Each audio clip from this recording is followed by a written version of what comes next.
दोस्तों, हमारी कहानियों को आप सभी का जो प्यार मिलता है वो हमारे लिए बहुत खास है। आज की कहानी में हमने अपनी एक प्यारी सब्सक्राइबर सामिया को एक अहम किरदार के रूप में शामिल किया है। सामिया, ये तुम्हारे लिए एक छोटा सा सरप्राइज है। उम्मीद है कि तुम्हें और हमारे बाकी सभी सुनने वालों को यह कहानी पसंद आएगी। तो चलिए अब कहानी शुरू करते हैं। रोहन और सामिया की अभी हाल ही में शादी हुई थी। दोनों के चेहरे पर अपार खुशी झलक रही थी। सामिया एक बहुत संपन्न परिवार से ताल्लुक रखती थी। उसके पिता शहर के जाने माने व्यापारी थे। वहीं रोहन का बचपन अनाथालय की चार दीवारी में बीता था और अब वह एक मामूली सॉफ्टवेयर फर्म में नौकरी करता था। रोहन और प्रिया की पहली मुलाकात इंस्टाग्राम के जरिए हुई थी। पहले दोनों ने एक दूसरे को संदेश भेजे, फिर दोस्ती हुई और धीरे धीरे यह दोस्ती प्यार में बदल गई। सामिया अपने परिवार की इकलौती और लाडली बेटी थी, इसलिए उसके माता पिता ने उसकी खुशी के लिए रोहन से उसकी शादी कर दी। शादी के बाद प्रिया के घर वालों ने नवविवाहित जोड़े को रहने के लिए एक शानदार मकान उपहार में दिया। यह मकान शहर से दूर एक बेहद सुनसान और वीरान जगह पर स्थित था। चारों तरफ घना जंगल फैला हुआ था और आसपास एक भी इंसान का नामो निशान नहीं था। स्थानीय लोगों के बीच यह बात मशहूर थी कि जो भी इस मकान में गया वह कभी जिंदा वापस नहीं लौटा। कई सालों से यह जगह खाली पड़ी थी।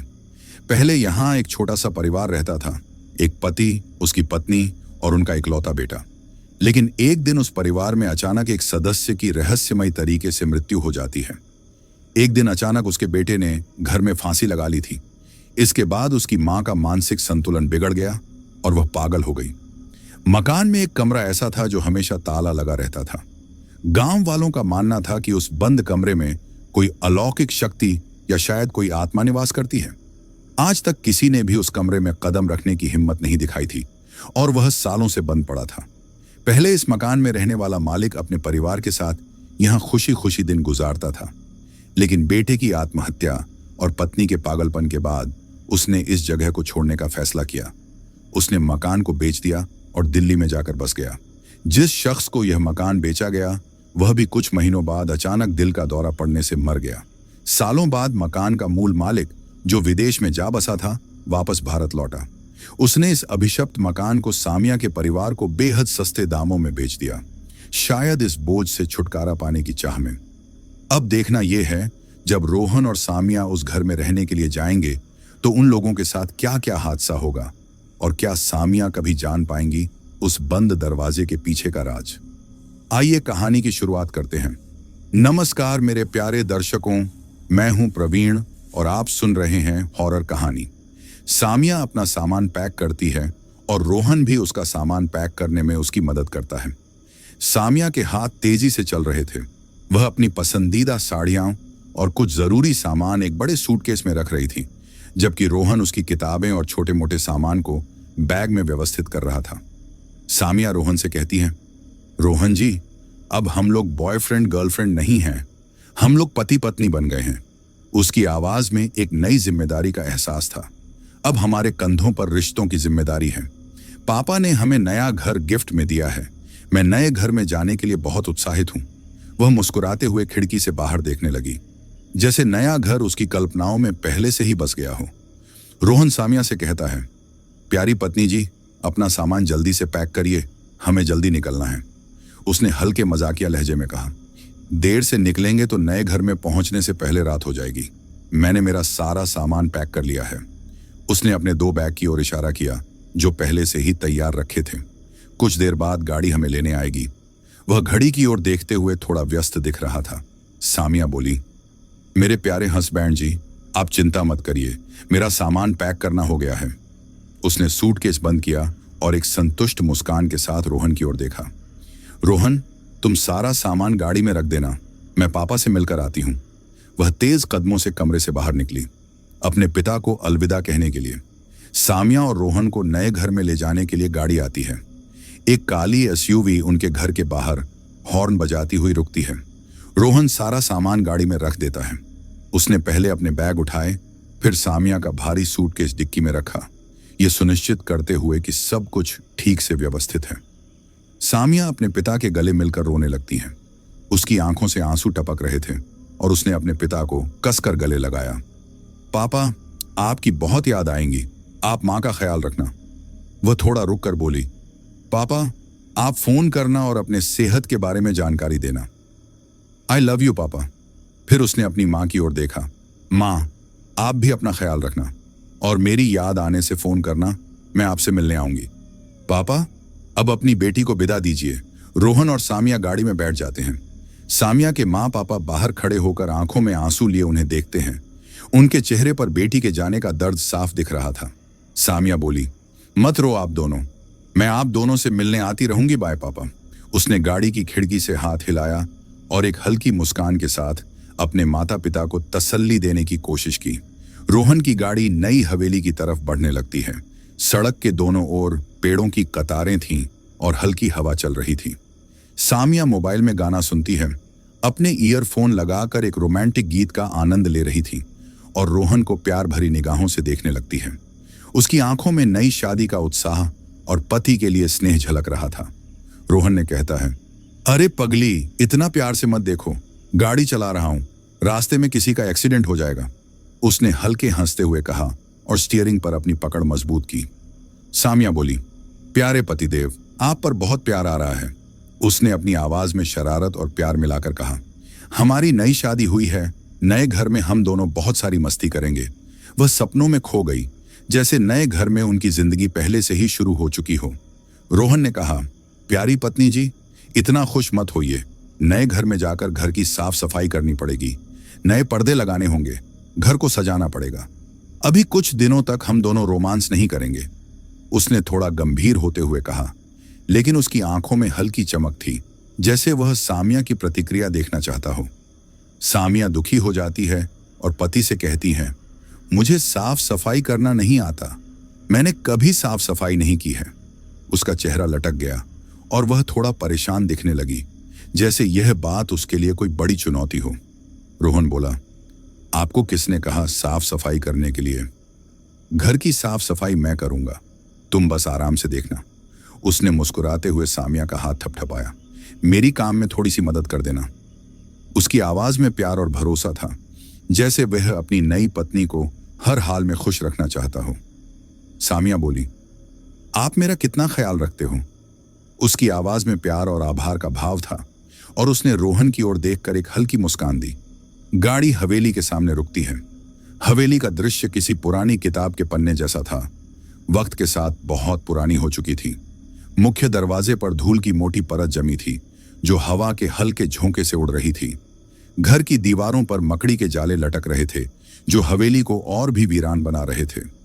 हवेली को देखने से ऐसा लग रहा था कि कोई भी इंसान इस हवेली की तरफ शायद सालों से नहीं आया है। चारों तरफ सन्नाटा पसरा था और पेड़ों की टहनियां हवा में हल्की सी सरसराहट कर रही थीं। रोहन सामिया से कहता है, तुम्हारे पापा ने कैसा घर गिफ्ट में दिया है? उसने हवेली की ओर इशारा करते हुए कहा। घर को देखने से ऐसा लगता है कि घर नहीं, भूतिया हवेली है। उसकी आवाज में हल्का व्यंग्य था, लेकिन आंखों में उत्सुकता भी झलक रही थी। सामिया बोली, मेरे पापा को यह घर बहुत कम दामों में मिला है। उसने आत्मविश्वास के साथ जवाब दिया, इतने कम पैसों में इतना बड़ा घर कहीं भी नहीं मिलेगा। आपने तो कुछ देर पहले कहा है कि घर की साफ सफाई कर लोगे। उसने रोहन की ओर देखकर भौहें उठाईं। घर खंडहर है तो क्या हुआ, हम दोनों मिलकर साफ सफाई करेंगे और इसे एक नया घर बना देंगे। चलो घर के अंदर चलते हैं। उसने हौसले से आगे बढ़ते हुए दरवाजे की ओर कदम बढ़ाया। दोनों जैसे ही दरवाजा खोलकर घर के अंदर जाने ही लगते हैं, तब घर के अंदर से बहुत सारी चमगादड़ें उड़कर बाहर निकल जाती हैं। अंधेरे से भरे घर से चमगादड़ों का झुंड तेजी से बाहर आया। उनकी चीखें हवा में गूंज रही थीं। सामिया बहुत डर जाती है। उसने एक कदम पीछे लिया और रोहन का हाथ पकड़ लिया। उसकी सांसें तेज हो गईं। रोहन कहता है, डरो मत, घर बहुत दिनों से बंद था, इसलिए चमगादड़ों ने घर में घोंसला बना लिया था। उसने सामिया को ढाढ़स बंधाते हुए उसके कंधे पर हाथ रखा। चलो घर के अंदर चलते हैं, रात होने से पहले कमरे की साफ सफाई कर लेते हैं, फिर मैं तुम्हारे लिए खाना बनाऊंगा। उसकी आवाज में गर्मजोशी थी, जैसे वह इस नई शुरुआत को लेकर आश्वस्त था। सामिया और रोहन मिलकर घर की साफ सफाई करने लगते हैं। रोहन ने एक पुरानी झाड़ू उठाई और फर्श पर जमी धूल साफ करने लगा, जबकि सामिया दीवारों से जाले हटाने की कोशिश कर रही थी। कमरे में हल्की रोशनी आ रही थी और हर कदम पर धूल उड़ रही थी। एक अजीब सा साया दोनों को छुप छुप कर देख रहा होता है। वह साया अंधेरे कोनों में छिपा था, जैसे कोई अदृश्य मौजूदगी उनकी हर हरकत पर नजर रख रही हो। रोहन और सामिया घर की साफ सफाई करते हैं। अब रोहन खिड़कियों के शीशों को साफ करने की कोशिश कर रहा था। सामिया रोहन से कहती हैं, पतिदेव, आज रात के खाने में क्या बनाऊं आपके लिए? उसकी आवाज में थकान के साथ साथ प्यार भी झलक रहा था। रोहन कहता है, मेरी प्यारी पत्नी, तुम्हें जो पसंद है वही बना लो। उसने एक हल्की मुस्कान के साथ जवाब दिया। इतनी दूर सफर से आए हैं और ये साफ सफाई करके हम दोनों बहुत थक गए हैं। एक काम करो, खिचड़ी बना लो, उसने सामिया की ओर देखते हुए कहा।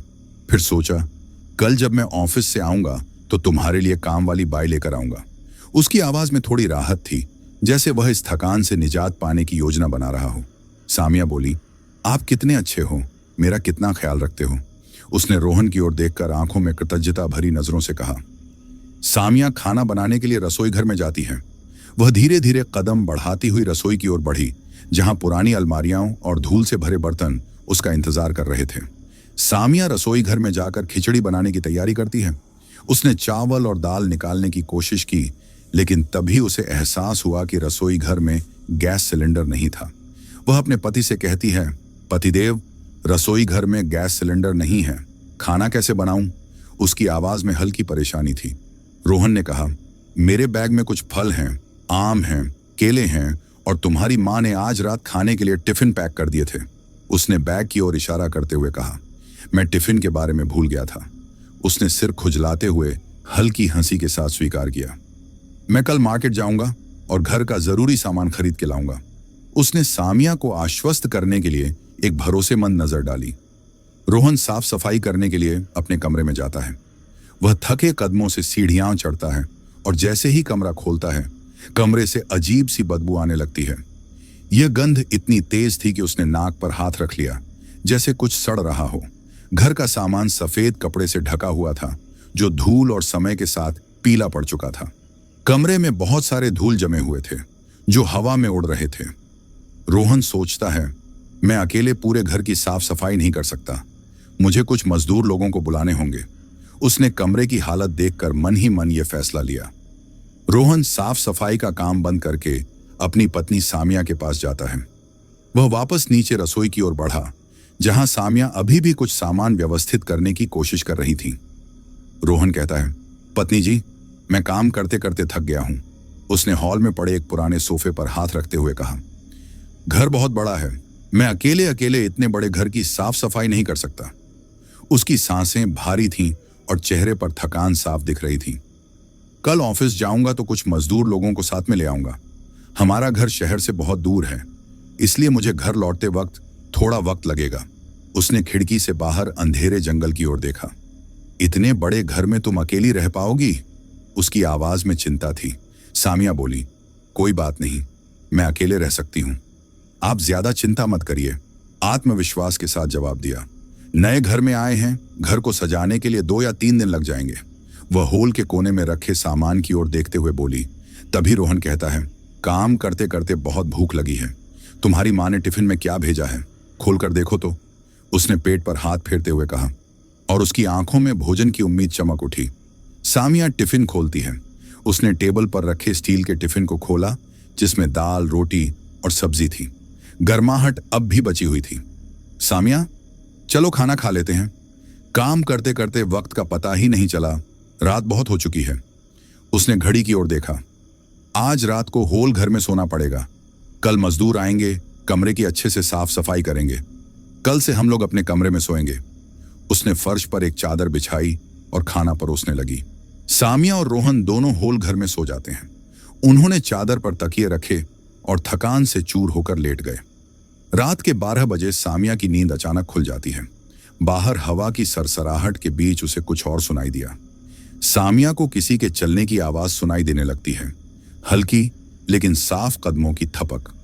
सामिया को कुछ अजीब लगता है, क्योंकि इतने बड़े घर में उन दोनों के अलावा कोई भी नहीं था। उसने घबराते हुए रोहन को जगाया।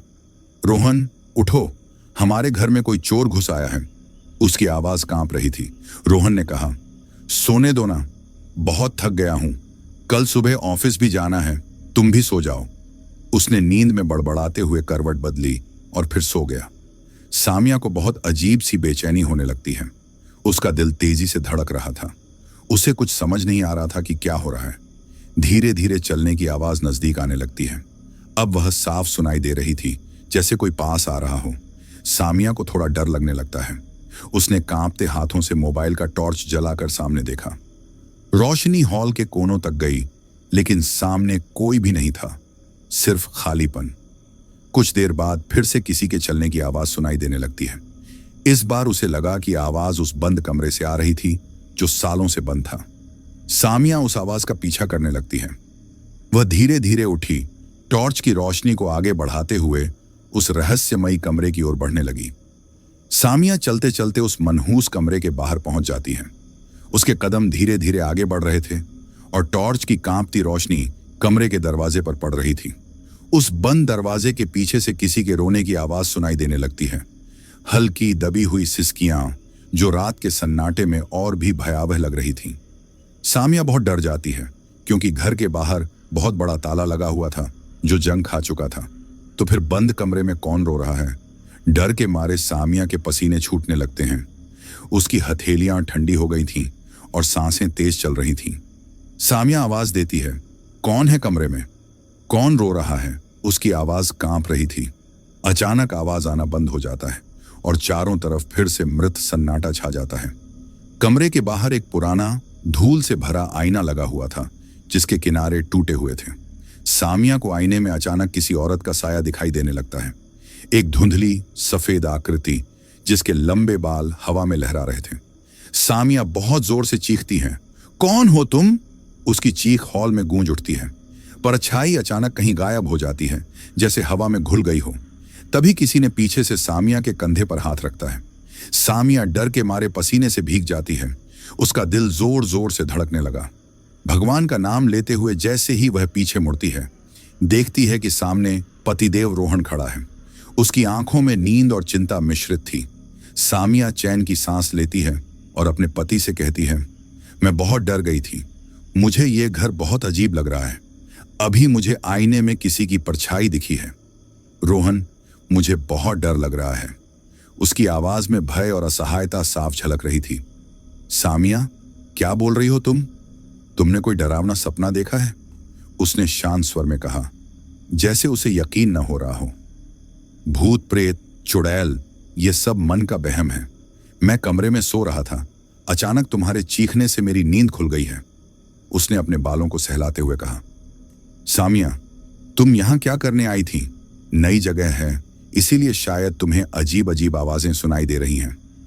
चलो सोने चलते हैं।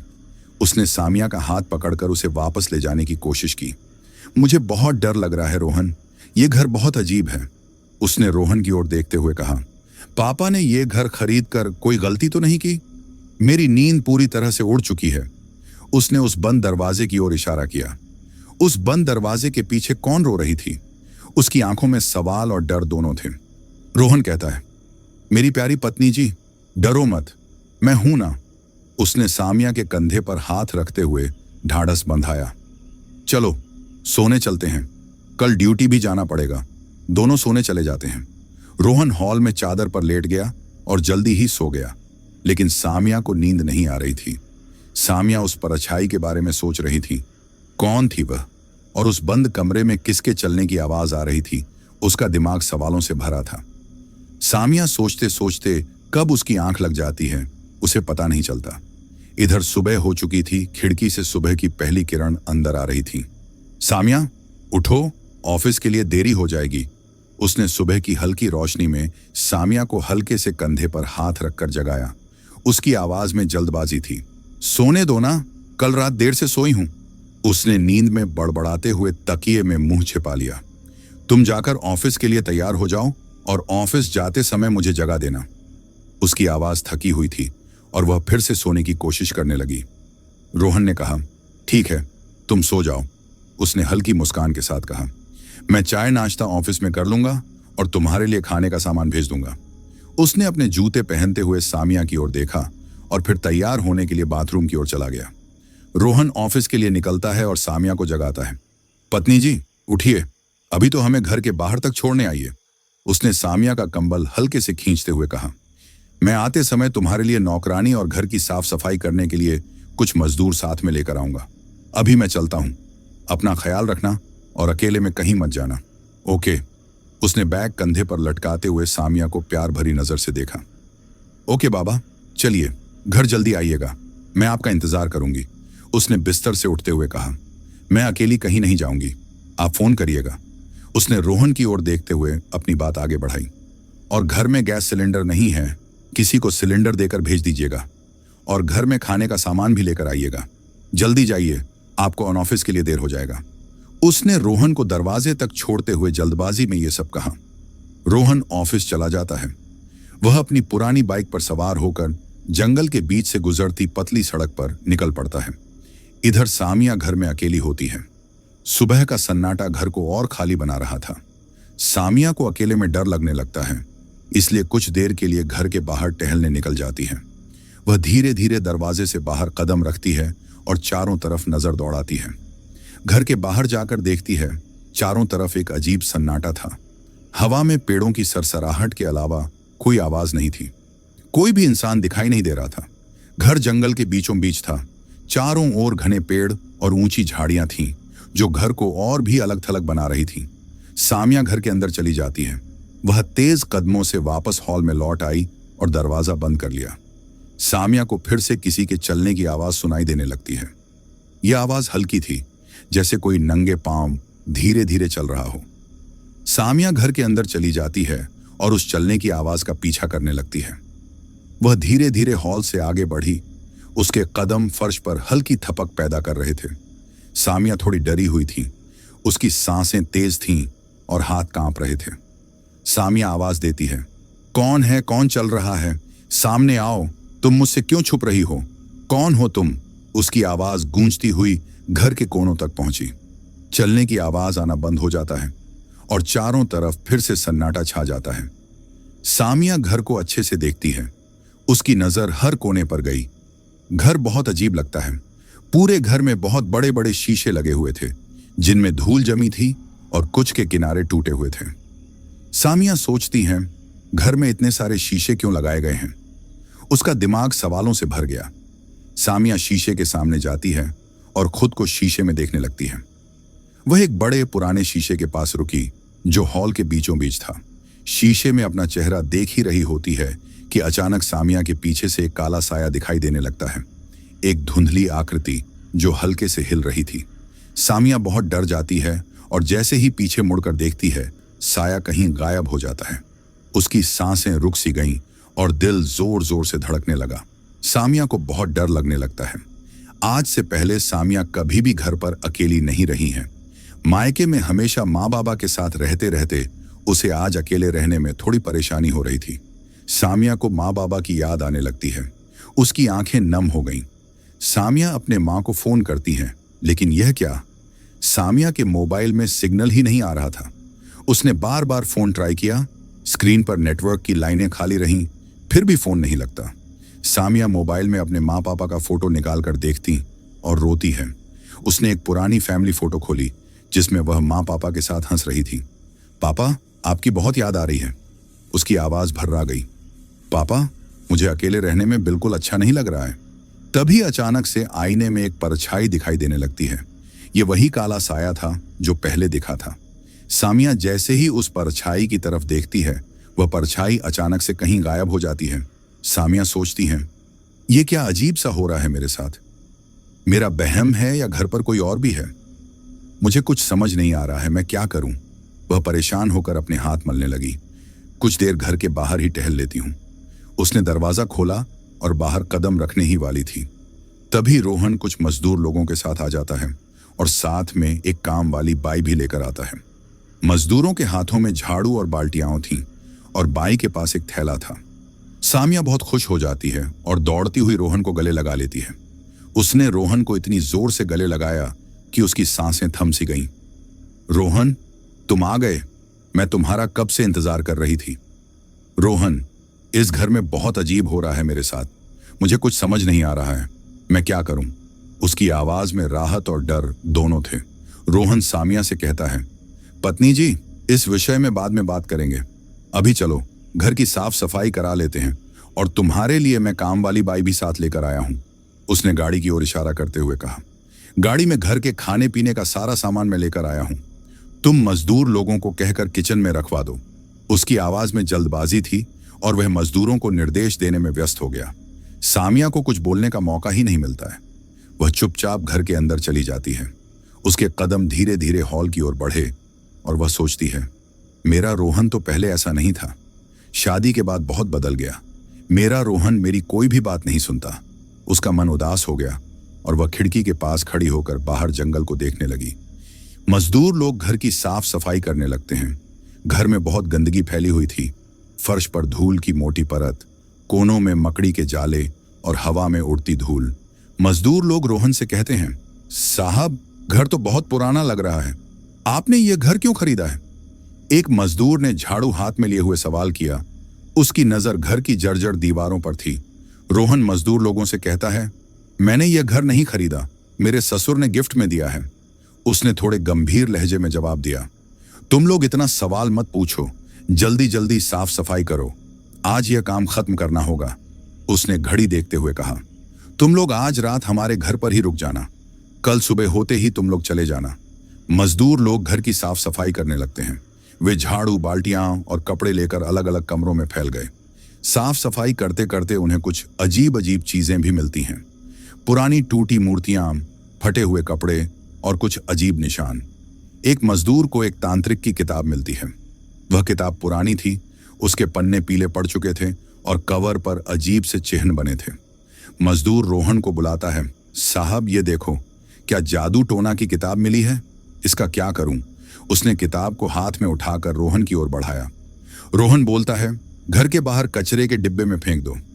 इस तांत्रिक की किताब का मैं क्या करूंगा? उसने बिना ज्यादा सोचे जवाब दिया और मजदूर को काम पर लग जाने का इशारा किया। सामिया रसोई घर में सब मजदूर लोगों के लिए चाय बनाती है।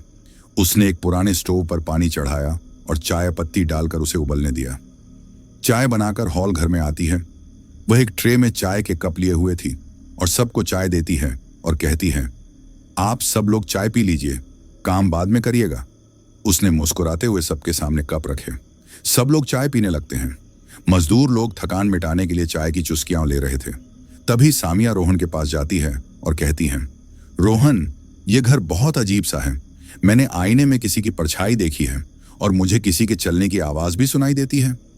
रोहन, इस घर में आकर क्या सही फैसला लिया है? उसकी आवाज में डर और शंका थी। रोहन अपनी पत्नी से कहता है, तुम कुछ ज्यादा ही सोच रही हो सामिया। भूत प्रेत सब मन का वहम है, तुम ज्यादा टेंशन मत लिया करो। उसने सामिया के कंधे पर हाथ रखते हुए कहा, अगर तुम्हें अकेले रहने में डर लगता है तो मोबाइल में गाने सुन लिया करो, तुम्हें अच्छा महसूस होगा।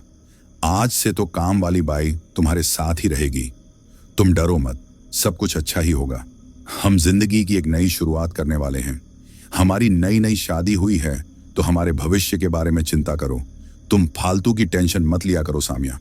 उसने प्यार से समझाते हुए सामिया को शांत करने की कोशिश की। सामिया बोली, ओके बाबा, ठीक है, मैं टेंशन नहीं लूंगी। आप ये बताइए, घर में इतने सारे शीशे क्यों लगे हुए हैं? मुझे इतने सारे शीशे पसंद नहीं हैं। उसने हॉल में लगे एक बड़े शीशे की ओर इशारा करते हुए कहा, आप मजदूर लोगों से कहकर शीशे उतरवा दो। उसकी आवाज में हल्की नाराजगी थी। रोहन ने कहा, यार सामिया, तुम कुछ ज्यादा ही कर रही हो। एक औरत के लिए तो एक शीशा बहुत प्रिय होता है और तुम कह रही हो शीशा हटा दो। तुम्हारा दिमाग तो ठीक है ना?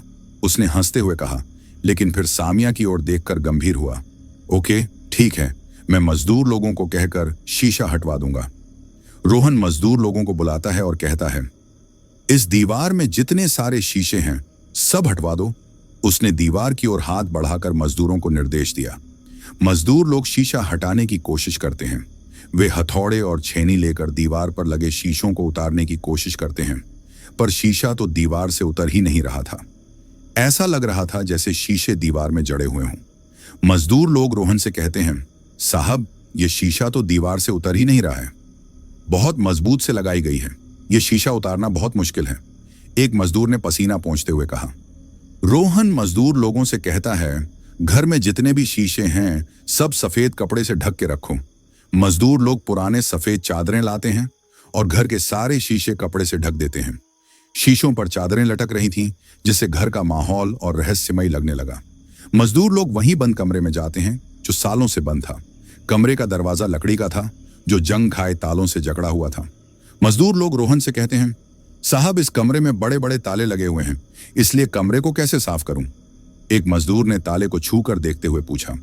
रोहन मजदूर लोगों से कहता है, उस कमरे को साफ करने की कोई जरूरत नहीं है। उस कमरे को मत खोलो। मेरे ससुर ने उस कमरे को खोलने के लिए मना किया। मेरे पास उस कमरे की चाबी नहीं है। तुम घर के बाकी कमरों की साफ सफाई कर दो। मजदूर लोग घर के बाकी कमरों की अच्छे से साफ सफाई कर देते हैं। वे फर्श झाड़ते हैं, जाले हटाते हैं और धूल साफ करते हैं। घर की साफ सफाई करते करते रात हो जाती है। बाहर जंगल में अंधेरा छा गया था। रोहन मजदूर लोगों से कहता है, तुम लोग काम करना बंद करो, हाथ मुंह धो लो, सामिया खाना लगा देगी। सामिया सबके लिए खाना लाती है। उसने रसोई से थालियों में रोटी, सब्जी और दाल परोसी और हॉल में रख दी। सब लोग खाना खाकर रात की सोने की तैयारी करने लगते हैं। रोहन मजदूर लोगों से कहता है, आज रात तुम लोग हॉल घर में ही सो जाओ। उसने हॉल में चादरें बिछाने का इशारा किया। सामिया और रोहन अपने कमरे में सोने चले जाते हैं।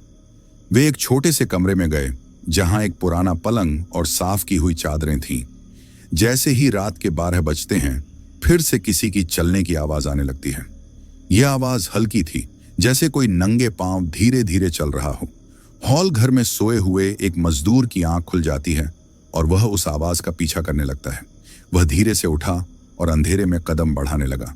जैसे ही उस आवाज का पीछा करता है तो उसे एक परछाई नजर आती है, एक धुंधली आकृति जो दीवार के पास खड़ी थी। मजदूर डर के मारे बेहोश हो जाता है। उसका शरीर ठंडा पड़ गया और वह फर्श पर गिर पड़ा। सुबह जब सामिया और रोहन की आंख खुलती है, देखते हैं घर के सारे मजदूर गायब थे। हॉल में चादरें बिखरी पड़ी थीं, लेकिन कोई नहीं था। उन दोनों को समझ नहीं आ रहा था कि घर के सारे मजदूर कहाँ गए। रोहन सोचता है, ये लोग बिना बताए क्यों चले गए हैं। उसने खिड़की से बाहर झांक कर देखा, लेकिन जंगल में कोई नजर नहीं आया। सामिया कहती हैं, आप टेंशन ना लो, आप जाइए, नहा लीजिए, मैं आपके लिए खाना लगाती हूँ। उसने रोहन को शांत करने की कोशिश की। रोहन खाना खाकर ऑफिस चला जाता है। सामिया सोच रही थी, उस बंद कमरे को खोलकर देखना पड़ेगा।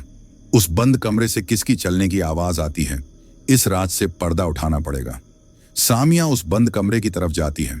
वह धीरे धीरे कमरे के दरवाजे की ओर बढ़ी। उसका दिल जोर जोर से धड़क रहा था। तभी काम वाली बाई उसके सामने आ जाती है। सामिया काम वाली बाई से कहती है, गंगूबाई, तुम घर का सारा काम कर लो, मैं थोड़ी देर के लिए बाहर घूमने जा रही हूं। उसने गंगूबाई को रसोई की ओर इशारा करते हुए कहा और अपने जूते पहनने लगी। गंगूबाई ने सिर हिलाकर हामी भरी और झाड़ू उठा ली। सामिया उस बंद कमरे में जाती है, जहां से किसी के चलने की आवाज आ रही थी। उसके कदम धीरे धीरे उस रहस्यमयी कमरे की ओर बढ़े। सामिया को बहुत डर लग रहा था। उसका दिल जोर जोर से धड़क रहा था और हथेलियां पसीने से भीग गई थीं। अपने आप को संभालते हुए सामिया उस बंद दरवाजे के सामने पहुंचती है। वह गहरी सांस लेकर रुकी। दरवाजे के बाहर बहुत बड़ा ताला लगा हुआ था, जो जंग से ढका था और भारी लग रहा था। सामिया पत्थर से उस ताले को तोड़ती है। उसने पास पड़े एक बड़े पत्थर को उठाया और पूरी ताकत से ताले पर मारा, जिससे ताला टूटकर जमीन पर गिर गया। फिर वह कमरे के अंदर चली जाती है। कमरे में बहुत अंधेरा था। ऐसा लग रहा था जैसे सालों से रोशनी यहां नहीं पहुंची हो। सामिया मोबाइल का टॉर्च जलाकर कमरे को रोशनी करती है। टॉर्च की पतली किरण अंधेरे को चीरती हुई आगे बढ़ी। कमरे में काफी धूल जमी हुई थी, जो हवा में उड़ रही थी। कमरे की दीवारों पर मकड़ी के जाले लगे हुए थे, जो टॉर्च की रोशनी में चमक रहे थे, और कमरे का सामान सफेद कपड़ों से ढका हुआ था, जो धूल से पीले पड़ चुके थे।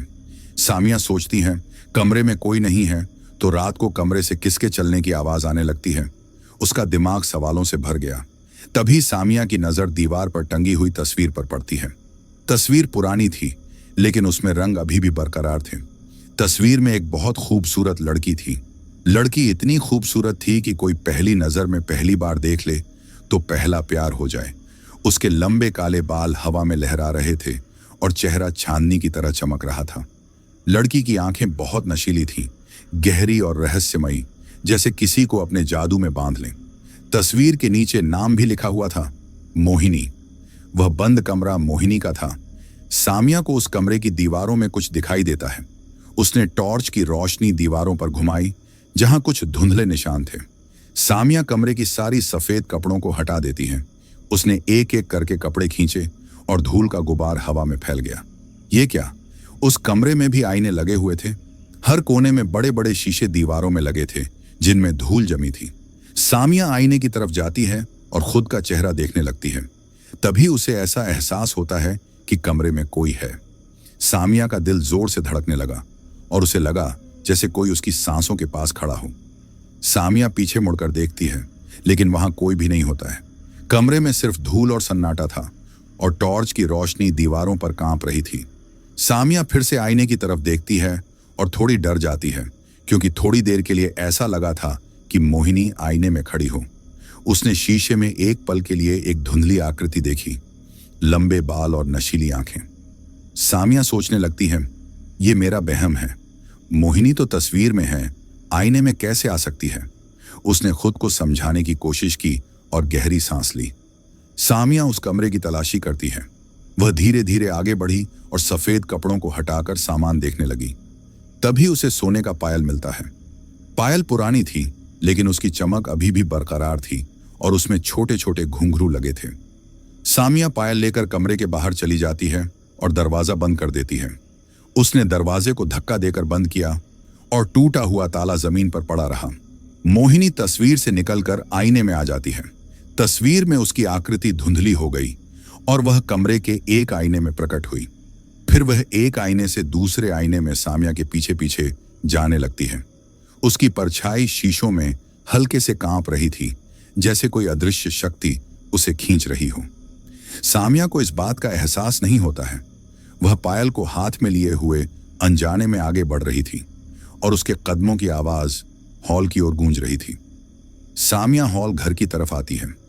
वह धीरे धीरे सीढ़ियां उतरकर हॉल में पहुंची, जहां धूल अब भी हवा में तैर रही थी।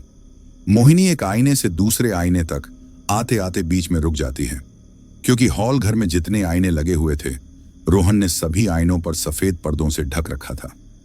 पर्दे हल्के से हवा में लहरा रहे थे और मोहिनी की परछाई आगे नहीं बढ़ पाई।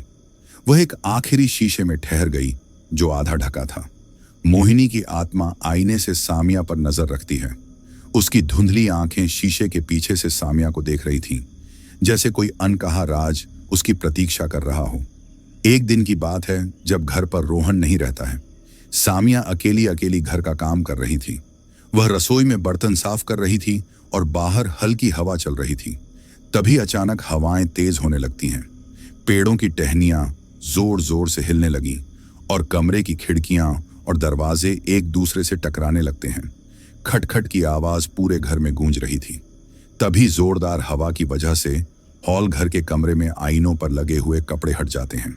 सफेद चादरें हवा में उड़कर फर्श पर गिर पड़ी और शीशे नंगे हो गए।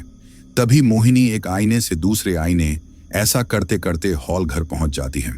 उसकी परछाई शीशों में तेजी से सरक रही थी और जोर जोर से हंसने लगती है। उसकी हंसी ठहाकों की तरह गूंज रही थी, जो घर के कोनों तक पहुंच रही थी। सामिया रसोई घर से बाहर आती है। उसने हाथ में गीला कपड़ा पकड़ा था और हंसी सुनकर चौंक गई। उसे कोई भी दिखाई नहीं देता है। हॉल में सिर्फ हवा और बिखरे हुए कपड़े थे। तभी अचानक सामिया की नजर आईने पर पड़ती है। उसने देखा कि हॉल घर में सभी आईनों से पर्दे गिर गए हैं। जैसे ही सामिया आईने की तरफ जाती है, उसके कदम धीरे धीरे आगे बढ़े और जो नजारा देखती है, सामिया कांपने लगती है, क्योंकि सामिया को अपना चेहरा भूतिया नजर आ रहा था। शीशे में उसकी आंखें लाल थीं और चेहरा पीला पड़ गया था, जैसे वह उसकी अपनी परछाई न हो। जब सामिया आईने के पास जाती है, तब मोहिनी की आत्मा सामिया को आईने की दुनिया में कैद कर लेती है। एक ठंडी हवा का झोंका आया और सामिया की आकृति शीशे में खिंच गई। मोहिनी खुद सामिया का रूप धारण करके आईने की दुनिया से बाहर आती है। उसने सामिया की साड़ी और चाल को पूरी तरह अपना लिया। मोहिनी सभी आईनों पर सफेद कपड़ों से ढक देती है। उसने तेजी से चादरें उठाईं और शीशों को फिर से ढक दिया। बेचारी सामिया आईनों की दुनिया में कैद हो जाती है। तभी अचानक रोहन आता है। वह अपने ऑफिस बैग को कंधे से उतारते हुए हॉल में दाखिल हुआ और सामिया बनी हुई मोहिनी से कहता है, प्यारी पत्नी, आज मैं ऑफिस से खाना खाकर आया हूं, तुम खा लेना, ओके? उसकी आवाज में थकान थी, लेकिन प्यार भी झलक रहा था। सामिया बनी हुई मोहिनी मुस्कुराती है। उसके होंठों पर एक रहस्यमयी मुस्कान थी।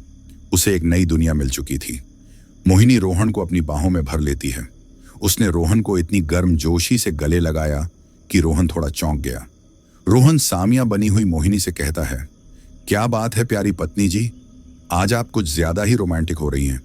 पहले तो आप इतना रोमांटिक नहीं थी, आज आप कुछ बदले बदले से लग रहे हो। उसने हंसते हुए मोहिनी की ओर देखा। सामिया बनी हुई मोहिनी मुस्कुराती है और आईने की तरफ देखती है। उसकी नजर ढके हुए शीशे पर ठहर गई और सोचने लगती है, हाँ, मैं बदल गई हूं, क्योंकि मैं सामिया नहीं, मोहिनी हूं। और जो भी इस महल में आएगा उसे आईने की दुनिया में कैद होना होगा, और तुझे भी जल्द मेरे आईने की दुनिया में कैद करूंगी, तभी जाकर मेरी आत्मा को मुक्ति मिलेगी। उसकी आंखों में एक चमक थी।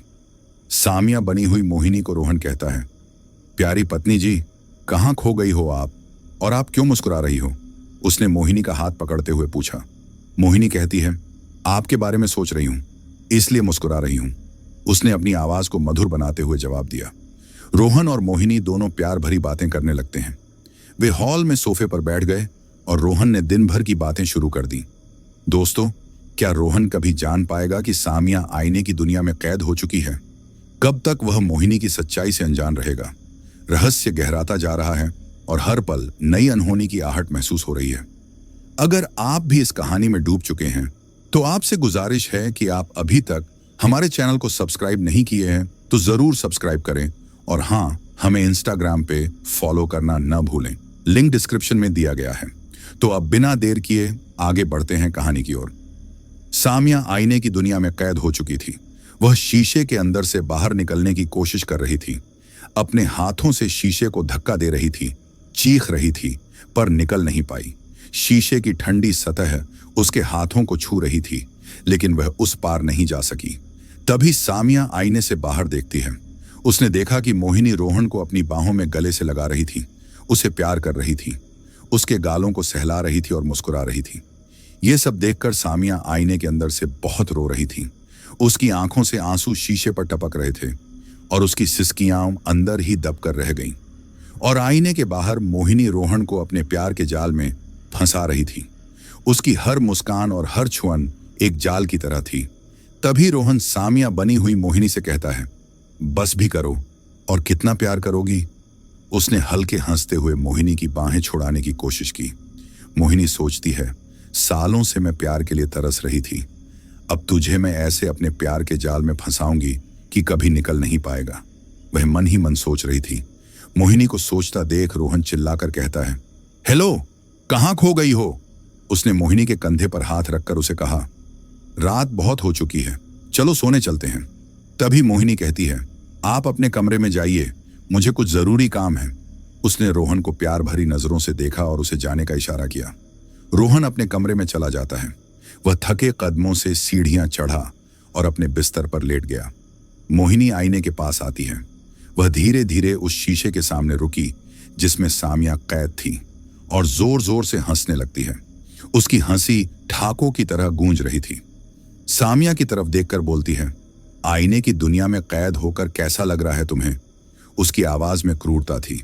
सामिया आईने के अंदर से कहती है, तुमने मुझे आईने में कैद करके ठीक नहीं किया। जब मेरे पति को तुम्हारी असलियत के बारे में पता चलेगा तो तुम्हें धक्के मारकर निकाल देंगे। मोहिनी जोर जोर से हंसने लगती है और कहती है, तुम ऐसी सोचने की भी गलती मत करना, क्योंकि मैंने तुम्हारे पति को अपने प्यार के जाल में फंसा लिया है। अब जो मैं कहूंगी, रोहन को मेरी बात माननी पड़ेगी। उसने शीशे पर उंगली फिराई और बोली, अमावस की काली रात को मैं इस आईने को तोड़कर तुम्हें हमेशा के लिए आईने की दुनिया में कैद कर लूंगी और रोहन हमेशा के लिए मेरा बन जाएगा। तुम कुछ भी नहीं कर सकती। ऐसा कहकर मोहिनी वहां से चली जाती है। बेचारी सामिया आईने के अंदर से कुछ कर भी नहीं सकती थी। वह शीशे की ठंडी सतह पर अपने हाथ मार रही थी, लेकिन उसकी हर कोशिश नाकाम थी। अपने हालत पर रो रही थी। उसके आंसू शीशे पर टपक रहे थे और उसकी सिसकियां अंदर ही गूंज रही थी। अगले दिन सुबह मोहिनी रोहन के लिए खाना बनाती है। उसने रसोई में मांस, मछली, नॉन वेज खाना तैयार किया। चिकन की तेज गंध हवा में फैल रही थी। रोहन खाने के लिए बाहर आता है। वह हॉल में टेबल की ओर बढ़ा और टेबल पर नॉनवेज खाना देखकर गुस्सा हो जाता है और कहता है, तुमने ये सब क्या बनाया है? तुम नहीं जानती मैं वेज खाता हूं, फिर भी तुमने मांस मछली बनाई है। उसकी भौहें तन गईं और चेहरा लाल हो गया। मोहिनी मुस्कुराती है और कहती है, आज से नॉनवेज खाना बनेगा। चिकन खाने का मन किया इसलिए चिकन बनाया। आप एक बार खाकर देखिए, बहुत स्वादिष्ट है। उसने प्लेट रोहन की ओर बढ़ाई। रोहन को चिकन देखकर उल्टी आने लगती है। उसने मुंह फेर लिया और मोहिनी से कहता है, मैं खाना ऑफिस में खा लूंगा। वह बैग उठाकर तेज कदमों से बाहर निकल गया। रोहन ऑफिस चला जाता है। मोहिनी राक्षस की तरह चिकन खाने लगती है। उसने प्लेट से चिकन के टुकड़े हाथों से उठाए और बड़े बड़े कौर लेकर खाने लगी और जोर जोर से हंसती है। उसकी हंसी घर में गूंज रही थी। ये घर मेरा है, यहाँ पे मेरी मर्जी चलती है और जो भी मेरे रास्ते आएगा मैं उसे खत्म कर दूंगी। उसकी आंखों में क्रूरता दिखाई दे को शून्य रही थी। काम वाली बाई छुप छुप कर मोहिनी की हरकत पर नजर रख रही थी। वह रसोई के दरवाजे के पीछे खड़ी थी। मोहिनी को देखकर सोचती है, हमारे मेम साहब को क्या हुआ? क्यों पागलों जैसी हरकत कर रही है? पहले तो चिकन को हाथ भी नहीं लगाती थी और आज राक्षस जैसा खा रही है। जरूर कुछ गड़बड़ है, मुझे मेम साहब पर नजर रखना होगा। उसने मन ही मन फैसला लिया। उसी रात को मोहिनी अपने कमरे को गुलाब के फूलों से सजाती है। उसने बिस्तर पर गुलाब की पंखुड़ियां बिछाई और कमरे में दिए जलाती है। दियों की रोशनी कमरे में फैल गई और सोचती है, आज रात रोहन को मैं अपने प्यार के जाल में फंसा लूंगी। रोहन हमेशा के लिए मेरा हो जाएगा। 1000 सालों से आईने में कैद थी, अब मैं इंसानों की दुनिया में आ चुकी हूं। अब मैं इंसान की दुनिया में राज करूंगी। और हंसने लगती है। उसकी हंसी कमरे की दीवारों से टकरा रही थी। तभी घर का फोन बजता है। फोन की घंटी ने सन्नाटा तोड़ा। मोहिनी फोन उठाती है। उधर से रोहन कहता है, आज रात मैं घर नहीं आऊंगा, दोस्त का एक्सीडेंट हो गया है, आज रात मैं हॉस्पिटल में रहूंगा। इतना कहकर रोहन फोन काट देता है। इधर सामिया बनी हुई मोहिनी गुस्से से चिल्लाने लगती है। उसकी चीख कमरे में गूंज उठी और कमरे में जितने गुलाब के फूल लगाए थे सब उतार के फेंक देती है। उसने गुलाब की पंखुड़ियों को बिस्तर से झाड़ दिया और दियों को लात मारकर बुझा दिया और कहती है, रोहन, मैं तुम्हें अपना बनाकर रहूंगी। तुम सिर्फ मेरे हो और उस सामिया को हमेशा के लिए आईने की दुनिया में कैद कर दूंगी। कितने दिनों तक तुम मुझसे दूर रहोगे? मैं तुम्हें जल्दी अपने कब्जे में कर लूंगी। उसकी आंखें गुस्से से लाल हो रही थीं। अगले दिन सुबह मोहिनी को ताजा खून पीने का मन करता है क्योंकि मोहिनी चुड़ैल थी। उसकी प्यास अचानक जाग उठी थी। तभी घर में एक काली बिल्ली आती है। बिल्ली धीरे धीरे हॉल में घुसी। उसकी आंखें अंधेरे में चमक रही थीं। बिल्ली को आता देख मोहिनी उस पर टूट पड़ती है। उसने तेजी से बिल्ली की ओर छलांग लगाई और अपने लंबे नुकीले नाखूनों से बिल्ली को मार देती है।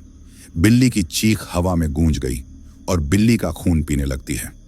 उसने बिल्ली के गले से खून चूसा और उसका मुंह लाल हो गया। काम वाली बाई छुपकर सब कुछ देख लेती है। वह हॉल के कोने में एक पुराने सोफे के पीछे छिपी थी। डर के मारे बेहोश हो जाती है। उसका शरीर ठंडा पड़ गया और वह फर्श पर गिर पड़ी। मोहिनी रसोई घर जाती है। वह तेज कदमों से रसोई में पहुंची और फ्रिज में जितने भी कच्चे मांस, मछली, अंडे थे सब कच्चा ही खा जाती है। उसने मांस के टुकड़े हाथों से फाड़े और बिना पकाए मुंह में ठूंस लिए। अंडों को तोड़कर कच्चा ही पी गई। मोहिनी घर पर अकेली थी, इसलिए मोहिनी आजाद होकर घर पर शैतान जैसी हरकत कर रही थी। मोहिनी अपने कमरे में जाती है। वह धीरे धीरे सीढ़ियां चढ़कर अपने कमरे में पहुंची और दीवार पर लगी तस्वीर को देखकर गाली देने लगती है। दीवार पर लगी हुई तस्वीर मोहिनी के पिता की थी क्योंकि पिता ने मोहिनी को आईने में कैद करवाया था। मोहिनी के पिता एक व्यापारी थे। तस्वीर में वह शाही पोशाक में थे और उनका चेहरा गंभीर लग रहा था। बहुत सालों पहले कुछ ऐसा हादसा हुआ था जिसकी वजह से उसके पिता को ऐसा फैसला लेना पड़ा। मोहिनी को आईने में क्यों कैद करवाया गया था, ये कहानी बाद में बताएंगे। मोहिनी अपने पिता की तस्वीर से कहती है, देखिए पिताजी, आपने मुझे कैद करवाया था, अब मैं आजाद हूं। और आपने क्या सोचा था कि मैं हमेशा के लिए आईने में कैद रहूंगी? आपकी सोच गलत है। मैं आजाद हो चुकी हूं।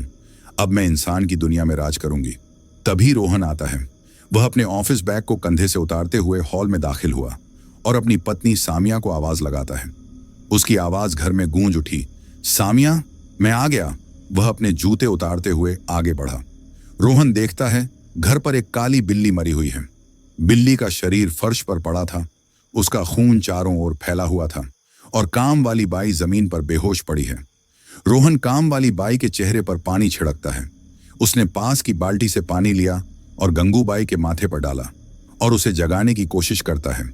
जब काम वाली बाई को होश आता है तो वह सांस लेते हुए उठी और रोहन से कहती है, साहब, हमारी मेम साहब चुड़ैल है, उसने बिल्ली को मार दिया है और बिल्ली का खून भी पिया है। आपकी पत्नी सामिया कोई और है, आप उसको घर से भगाओ। उसकी आवाज लड़खड़ा रही थी और आंखों में डर साफ दिख रहा था। रोहन कहता है, क्या बकवास बातें कर रही हो? सामिया मेरी पत्नी है और मैं उसे अच्छे से जानता हूं। मेरी पत्नी ऐसा घटिया हरकत नहीं कर सकती। उसने गंगूबाई को सख्त नजरों से देखा, जैसे उसे यकीन न हो। रोहन सामिया को आवाज देता है, सामिया, तुम कहां हो? इधर आओ। उसकी आवाज में अब थोड़ा गुस्सा था। तभी सामिया बनी हुई मोहिनी आती है। वह धीरे धीरे हॉल में दाखिल हुई। उसकी साड़ी हल्के से लहरा रही थी और कहती है, आप इतना क्यों चीख रहे हो? काम वाली बाई ने कुछ किया है क्या? उसने रोहन की ओर देखकर भौहें उठाईं। रोहन कहता है, काम वाली बाई क्या कह रही है? तुमने बिल्ली को मारकर उसका खून पिया है। उसने मरी हुई बिल्ली की ओर इशारा करते हुए कहा। मोहिनी बोली, मैं ऐसा क्यों करूंगी? काम वाली बाई का दिमाग खराब हो गया है, कुछ भी बोल रही है। उसने हल्के हंसते हुए जवाब दिया, जैसे यह बात मजाक हो। यह मरी हुई बिल्ली कहां से आई है? रोहन फर्श पर पड़े बिल्ली के शव को देखते हुए सवाल किया। मोहिनी बोली, रसोई से खाने की चीज लेकर भाग रही थी, इसलिए बिल्ली को मार दिया। रोहन कहता है, बेचारे बेजुबान जानवर बोल नहीं सकते। हम इंसानों की तरह जानवर को भी भूख लगती है। तुमने बिल्ली को मारकर सही नहीं किया। उसकी आवाज में नरमी थी, लेकिन नाराजगी भी झलक रही थी। मोहिनी को काम वाली बाई पर गुस्सा आता है। उसकी आंखें सिकुड़ गईं और वह मन ही मन सोचने लगती है, इस काम वाली बाई को खत्म करना होगा।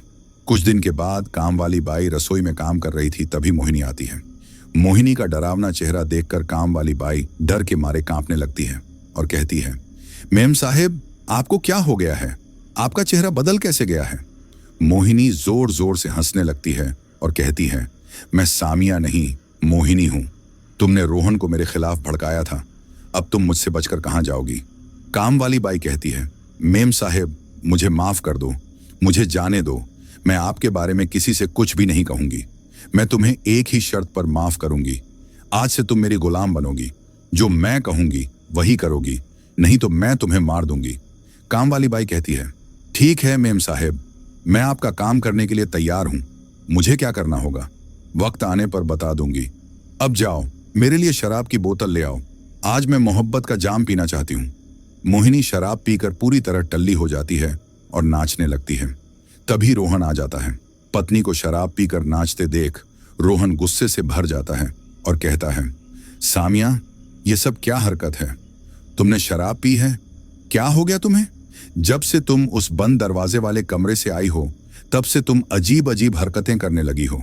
कभी मांस खाती हो, कभी बिल्ली को मार देती हो और कभी आईने की तरफ देखकर मुस्कुराती रहती हो। और आज तुमने सारी हदें पार कर दी सामिया।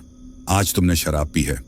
तुम्हारे पापा को पता चलेगा तो उनके दिल पर क्या बीतेगी, एक बार भी नहीं सोचा तुमने। सामिया बनी हुई मोहिनी जोर जोर से हंसने लगती है और कहती है, पतिदेव, आज मैं मोहब्बत का जाम पी रही हूं। कुछ दिन बाद खुशियां आने वाली हैं। जिस मकसद के लिए मैं यहां आई हूं वह मकसद पूरा होने वाला है। रोहन कहता है, पागल हो गई हो क्या? किस मकसद की बात कर रही हो तुम? करने क्या वाली हो? मुझे तुम पर शक हो रहा है सामिया। तुम बहुत बदल गई हो। कभी कभी ऐसा लगता है कि तुम मेरी सामिया हो ही नहीं, तुम कोई और हो। मोहिनी हंसने लगती है और कहती है, वक्त आने पर आपको सब पता चल जाएगा मैं कौन हूं। रोहन वहां से चला जाता है। उसी रात रोहन और मोहिनी दोनों कमरे में सो रहे थे। तभी अचानक मोहिनी नींद से जागती है और कमरे के बाहर चली जाती है। जिस आईने में असली सामिया को कैद करके रखा था, उस आईने के पास जाती है और शैतानी मंत्रों का जाप करने लगती है। अजीब से मंत्रों के जाप से रोहन की नींद अचानक खुल जाती है। वह कमरे में देखता है, सामिया वहां नहीं है। रोहन कमरे के बाहर आता है और देखता है कि सामिया आईने के सामने खड़ी होकर कुछ बड़बड़ा रही थी। जब रोहन नीचे जाता है और आईने की तरफ देखता है तो डर के मारे कांपने लगता है। आईने में सामिया नजर आ रही थी। रोहन जब सामने की तरफ देखता है तो एक बहुत डरावना चेहरा नजर आता है। डर के मारे रोहन के हाथ पांव फूल जाते हैं और वह कहता है, कौन हो तुम? मेरी पत्नी आईने में कैसे गई है? बताओ, कौन हो तुम? मोहिनी जोर जोर से हंसने लगती है और कहती है, मेरा नाम मोहिनी है। बहुत सालों पहले की बात है। मेरे पिताजी बहुत बड़े व्यापारी थे। मैं उनकी बेटी मोहिनी बेहद खूबसूरत थी। मुझे अपनी सुंदरता पर बहुत घमंड था। मैं हमेशा जवान और खूबसूरत रहना चाहती थी, इसलिए एक तांत्रिक के पास गई। तांत्रिक ने मुझे एक जादुई आईना दिया। तांत्रिक ने मुझसे कहा था कि यह आईना कोई मामूली आईना नहीं, बल्कि एक जादुई आईना है। अगर मैं हमेशा खूबसूरत और जवान दिखना चाहती हूं, तो मुझे लोगों को इस आईने की दुनिया में कैद करना होगा और अमावस्या की काली रात को उनकी बलि देनी होगी। ऐसा करने से मैं हमेशा जवान और खूबसूरत बनी रहूंगी।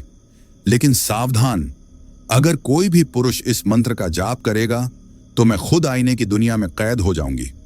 इसीलिए इस मंत्र को गुप्त रखना होगा। इस कागज पर मंत्र लिखे हुए हैं, इसे हमेशा अपने पास रखना।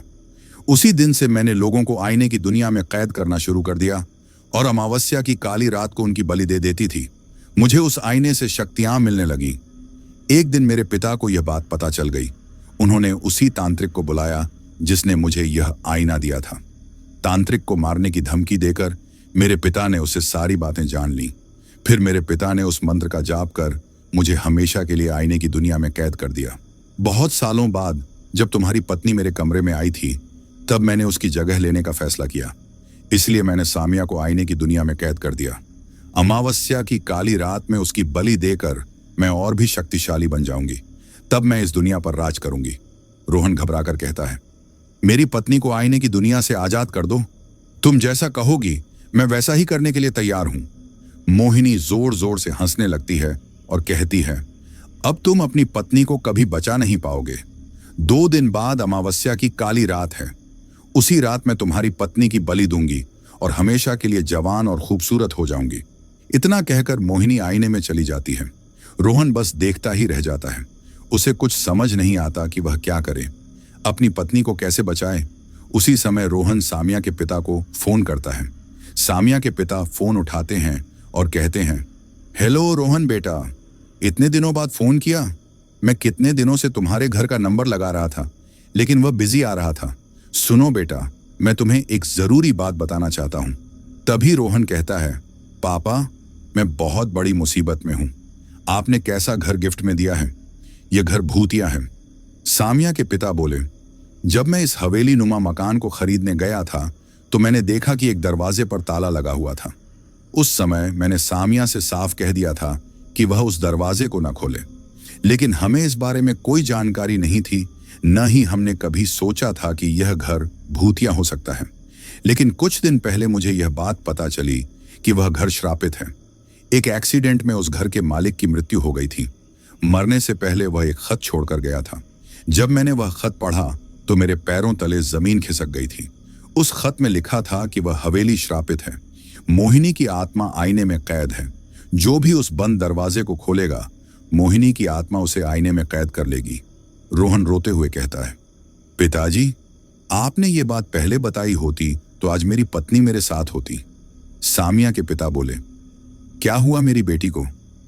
मेरा दिल बहुत घबरा रहा है। रोहन कहता है, पापा, मोहिनी ने मेरी पत्नी को आईने की दुनिया में कैद करके रखा है और अमावस की काली रात को उसकी बलि देगी। आप जल्दी से आ जाओ। सामिया के पिता कहते हैं, मैं तांत्रिक को अपने साथ लेकर आता हूं।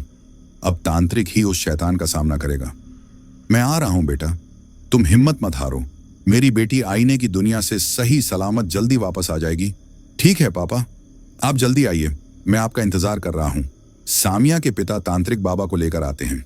तांत्रिक घर में प्रवेश करते ही बम बम भोले का नारा लगाते हैं और कहने लगते हैं, इस घर में बुरी शक्तियों ने कब्जा कर रखा है। रोहन बाबा से विनती करता है, बाबा मेरी पत्नी को बचा लो। बाबा मेरी पत्नी आईने की दुनिया में कैद है। मोहिनी मेरी पत्नी को अमावस की काली रात को बलि देगी। बाबा मेरी पत्नी को आप ही वापस ला सकते हो। बाबा कहने लगते हैं, यह घर कोई साधारण घर नहीं है, यह आईने की दुनिया है। आईना शैतानी दुनिया में जाने का रास्ता है। अमावस की काली रात को यह दरवाजा कुछ देर के लिए खुलेगा, तभी उस दरवाजे के अंदर जाकर मोहिनी की आत्मा को खत्म करना होगा। यह काम इतना आसान नहीं है, तुम्हारी जान भी जा सकती है।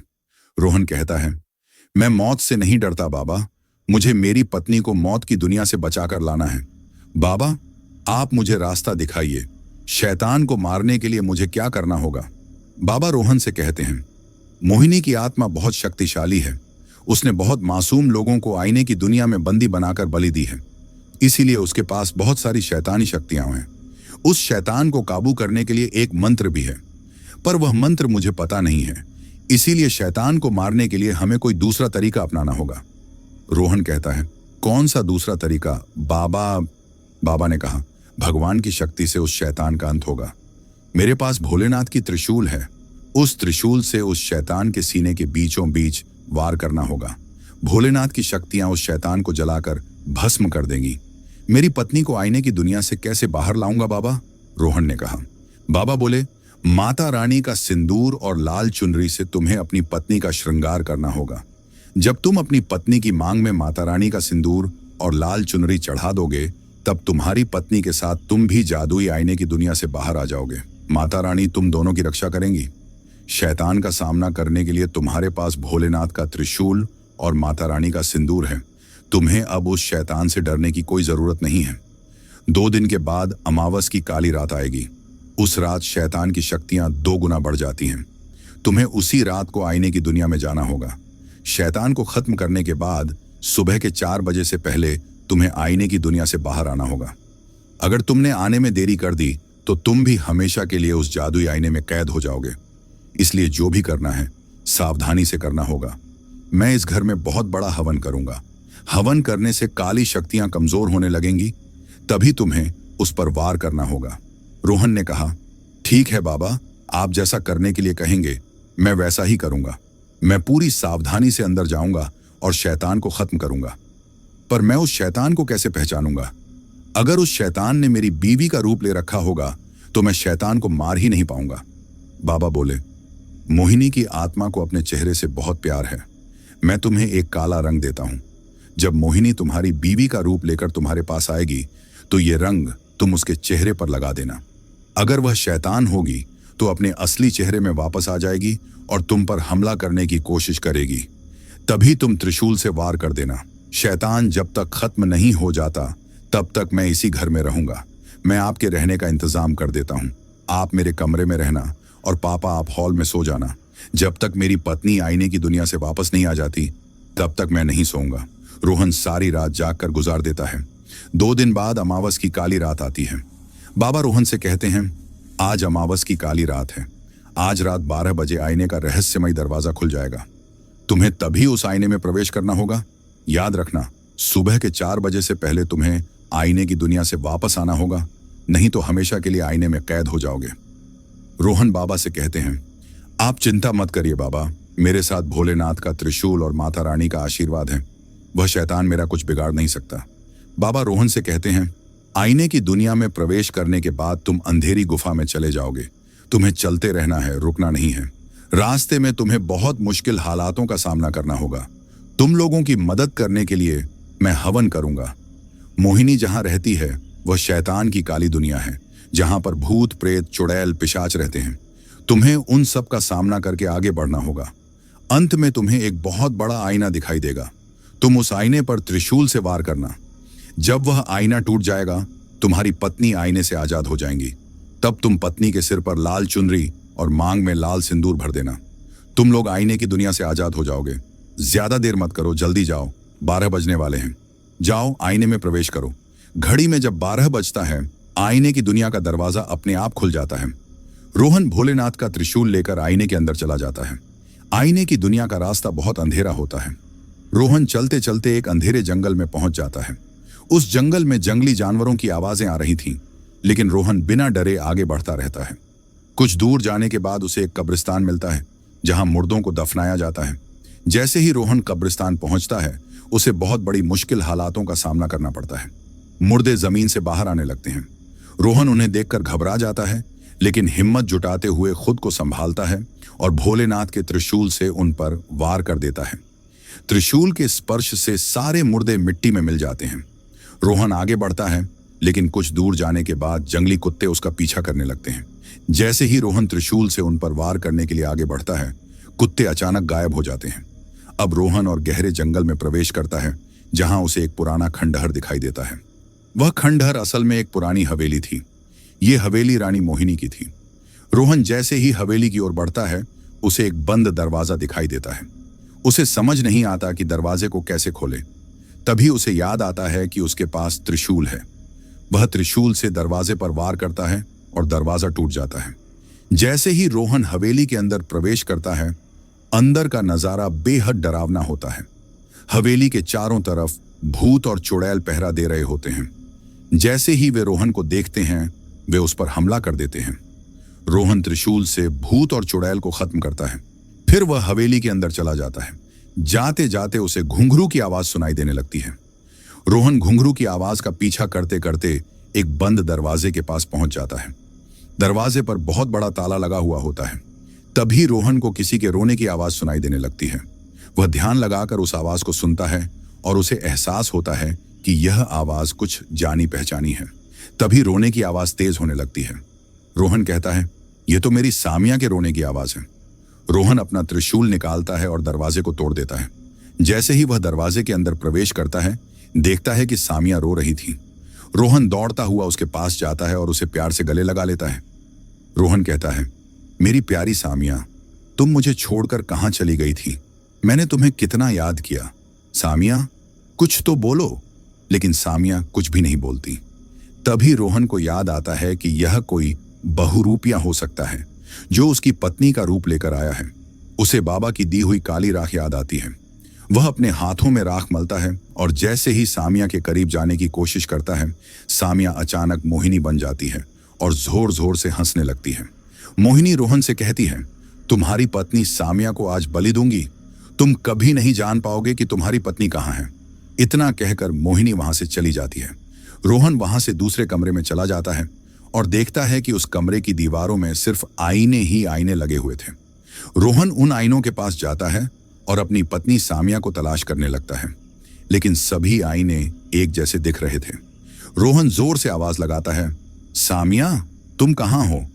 तभी अचानक सभी आईनों में से एक साथ आवाज आती है, मैं यहां हूं, मैं इस आईने में कैद हूं, मुझे बचाओ। रोहन आईने की तरफ देखता है। देखने के बाद उसके पैरों तले जमीन खिसक जाती है। रोहन देखता है कि सभी आईनों में सामिया नजर आ रही थी। उसे कुछ समझ नहीं आ रहा था कि इन आईनों में से कौन सा असली है और कौन सा नकली। किस आईने में उसकी पत्नी कैद है, यह पता लगाना मुश्किल था। तभी रोहन त्रिशूल निकालता है और एक एक करके सभी आईनों को तोड़ देता है। सभी आईनों के टूटने के बाद उसे एक और बंद दरवाजा दिखाई देता है।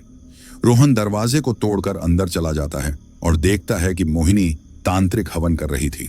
उसके सामने वही आईना रखा हुआ था जो रोहन के घर में था। रोहन समझ जाता है कि इसी आईने में उसकी पत्नी सामिया कैद है।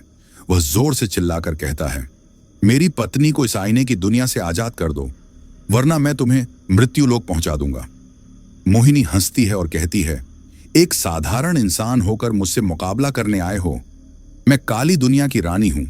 मुझसे टकराना इतना आसान नहीं है। अभी भी वक्त है, यहां से चले जाओ, वरना तुम भी इस दुनिया से जिंदा वापस नहीं लौट पाओगे।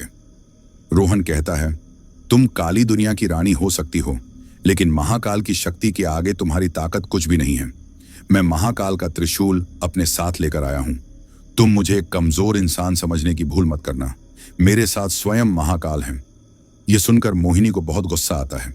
क्रोध में आकर वह रोहन पर हमला कर देती है। रोहन त्रिशूल से अपना बचाव करता है।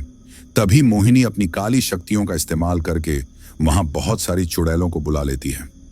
रोहन और उन चुड़ैलों के बीच भयंकर लड़ाई होती है, लेकिन रोहन भोलेनाथ के त्रिशूल से सभी चुड़ैलों को मृत्युलोक पहुंचा देता है।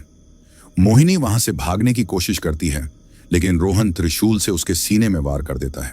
मोहिनी तड़प तड़प कर वहीं दम तोड़ देती है। मोहिनी के मरने के बाद धरती हिलने लगती है। रोहन दौड़ता हुआ आईने के पास जाता है और त्रिशूल से आईने को तोड़ देता है। आईने के टूटने के बाद सामिया आईने की कगैद से आजाद हो जाती है। रोहन सामिया से कहता है, हमें यहां ज्यादा देर रुकना नहीं चाहिए, जमीन हिल रही है। ये महल थोड़ी देर में पाताल लोक में समा जाएगा। रोहन बाबा द्वारा दिया गया माता रानी का सिंदूर निकालकर सामिया की मांग भर देता है और लाल चुनरी उसके सिर पर चढ़ा देता है। अचानक हवेली का दरवाजा खुल जाता है और दोनों वापस अपने घर लौट आते हैं। उनके जाने के बाद आईने की दुनिया पाताल लोक में समा जाती है। सामिया और रोहन सही सलामत घर लौट आते हैं। बाबा दोनों पर गंगा जल छिड़क देते हैं। बाबा सामिया और रोहन से कहते हैं, तुम दोनों इस घर को छोड़कर हमेशा के लिए यहां से चले जाओ। सामिया के पिता वहां मौजूद होते हैं। अपनी बेटी को सही सलामत देखकर वे उसे गले से लगा लेते हैं और कहते हैं, माफ कर दो बेटी, मेरी वजह से तुम इतनी बड़ी मुसीबत में फंस गई थी। अगर रोहन जैसा दामाद मेरे पास ना होता तो शायद तुम आज जिंदा वापस नहीं लौट पाती। आज एक पति ने यमराज से अपनी पत्नी को बचाकर वापस लाया है। सामिया रोते हुए रोहन को गले लगा लेती है और कहती है, मैं बहुत खुशकिस्मत हूं कि मुझे आप जैसा पति मिला। सच में आप बहुत अच्छे हो रोहन। रोहन की आंखों में खुशी के आंसू थे। वह अपनी पत्नी को गले लगाकर कहता है, यह मेरा फर्ज था। तुम मेरी धर्मपत्नी हो, तुम्हारी रक्षा करना मेरा कर्तव्य है। फिर वह मुस्कुराते हुए कहता है, चलो अब रोना बंद करो, हम यहां ज्यादा देर नहीं रुक सकते, हमें यहां से निकलना चाहिए। रोहन, सामिया और सभी लोग गाड़ी में बैठकर शहर की ओर रवाना हो जाते हैं। शहर में रोहन एक नया मकान खरीदता है और दोनों खुशी खुशी अपना जीवन बिताने लगते हैं। दोस्तों, अगर आपको आज की कहानी पसंद आई तो लाइक करें और अपने दोस्तों के साथ शेयर करना ना भूलें। क्या आपने भी कभी ऐसा कोई डरावना अनुभव किया है? हमें कमेंट्स में बताइए। आपकी राय हमारे लिए बहुत अहम है।